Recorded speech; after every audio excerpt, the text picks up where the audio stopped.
สบายดีหมดสุขุสุขเนาะมื้อนี้คุณปานก็สิพาทุกคนไปเบิ่งกันนะตลาดมืดหลวงพระบางเนาะว่าเขาเจ้าขายหยังแด้พี่น้องเนาะแต่ว่าคำปานไปตอนเช้าเด้อพี่น้องเด้ออาหารเนาะเด้อพี่น้องมีแต่แนวแซ่บๆแซ่บๆเนาะนี่มีเห็ดพี่น้องนี่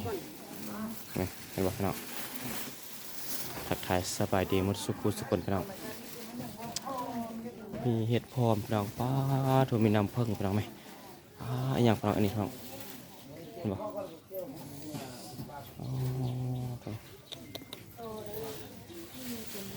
เขาแทงลูกเจ้า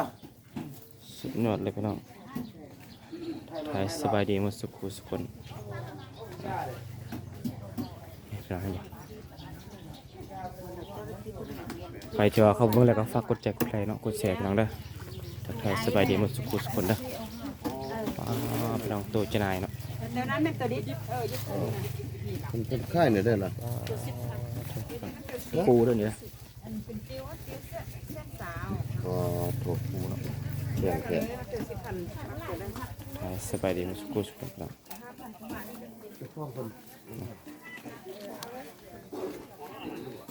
เพราะว่าเป็นตลาดตอนเช้าเป็นเขตตลาดมืดหลวงพระบางเด้อพี่น้องเด้อเดี๋ยวผมปานสิพาทุกคนไปชมเบิ่งก่อนเนาะว่าจะเป็นจังไดพี่น้องทักทายสบายดีหมดสุขุสุขคนกุ้งยังเต้นเลยพี่น้อง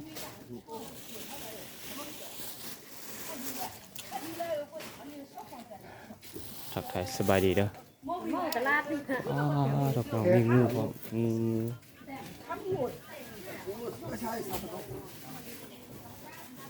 นี่ครับมีฮอตขายเสื้อผ้าขายเครื่องแบบของเก่าของเอกลักษณ์หลวงพระบางเนาะ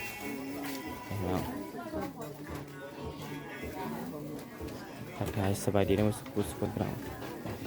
เขตนี้ก็จะเป็นบอนเขาเจ้าขายเป็นเครื่องนุ่งพี่น้องเนาะเครื่องนุ่งอย่างต่างๆเนาะนี่เห็นบ่พี่น้องเห็นบ่โอ้บ่ธรรมดาพี่น้องเนาะเรื่องอาหารการกินพี่น้องบอกเลยว่าสุดยอดเลยอันนี้มันป่าเด้อพี่น้องเด้อป่าเนาะเจ้าใครของกินเอาพี่น้องอะไรเข้าเบิ่งแล้วก็ฝากกดใจกดไลค์กดแชร์พี่น้องเด้อข้าปากก็สิเว้าค่อยๆจังซี่แหละพี่น้องเนาะเพื่อบ่รบกวนพ่อค้าแม่ค้าและก็นักท่องเที่ยวเพิ่นมาชมเนาะตอนเช้าเด้อพี่น้องเด้อ เบิดเท่าพี่น้อง นี่ครับพี่น้องเอาโอ้เครื่องก็งามพี่น้องไปเห็นบ่เต็มเลยพี่น้องเป็นจุกเป็นยาเนาะนี่เห็นบ่เป็นกาแฟเนาะเป็นกาแฟเด้อพี่น้องเด้อเอาทักทายสบายดีมาสุขสุขคนนี่เครื่องเก่าเนาะโอ้นักท่องเที่ยวเข้ามาหลายพี่น้องเสือสบายดีลงพระบางเนาะทักทายสบายดีมาสุขสุขคน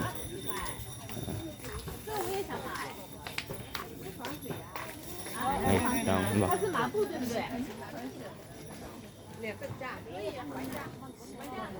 เครื่องเก่าของแก่พี่น้องเนาะนี่ป้า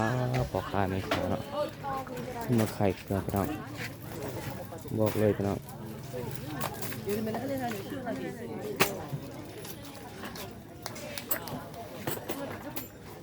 เอาชิมกันแล้วเท่านั้นฝากกดใจกดไลค์กดแชร์พี่น้องนะ